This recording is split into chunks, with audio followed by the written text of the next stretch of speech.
All right, welcome back inside our proactive newsroom. And joining me now is Scott Birdall. He is the CEO of Snowline Gold. And Scott, it's good to see you again. How are you? Good to see you too, Steve. I'm doing great, thanks. Awesome. So news release out talking about the work that you're doing in the Valley Zone on your Rogue project, and maybe just remind everyone a little bit about the work that you are doing this year at specifically the Valley Zone. Yeah, so at Valley, we're following up on a on a series of drill holes that we drilled on the margin of an intrusion last year, where we drilled about 800 meters and hit big, broad zones of mineralization. And this year, we're really basically hitting that intrusion hard. We're looking for a reduced intrusion gold system, and we're trying to make the most out of the drilling that we have. And to do that, we're doing big step outs. So we stepped first 150 meters back, and we still hit the mineralization. So we stepped over 300 meters.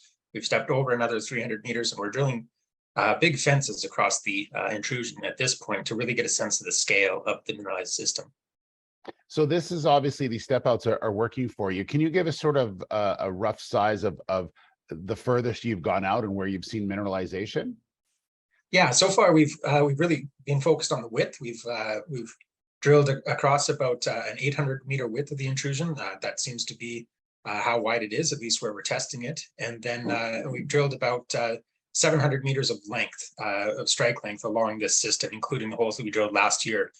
So, it's starting to come together as a fairly big system. Of course, we still need to find out what the grades are. That's the key ingredient, but we're also really encouraged to see as deep as we've gone, we're still in the system. And hole 15, which we're obviously still waiting for assays, but just seeing the visual mineralization, the density and the thickness of these quartz veins that are in there, it's very encouraging. And that hole is 554 meters deep, which corresponds to, given the topography of the valley, about 430 meters below surface at its deepest point. And yet it's it's just as strong as a lot of the mineralization we're seeing farther up in that same section.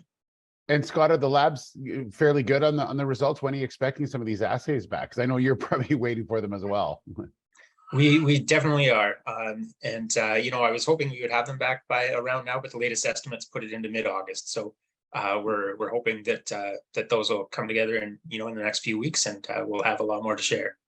Okay, and we should also mention that you have added a third drill as well. Can you tell me about that? Yeah, that's right. So, I mentioned when we did our raise the possibility of bringing holes from next year into this year, and that's really, how we're doing it. We've ramped up fairly quickly from our new camp, from basically 0 drills at their new site, and so on up to these 3, and we're happy to be exploring this target aggressively. And it also gives us the freedom to take a drill off while still remaining focused at Valley and start to test some other targets that are in the vicinity that look like they could be potential analogs to the Valley system. All right, we'll leave it there. Look forward to talking to you again real soon. Scott, thank you so much. Good update.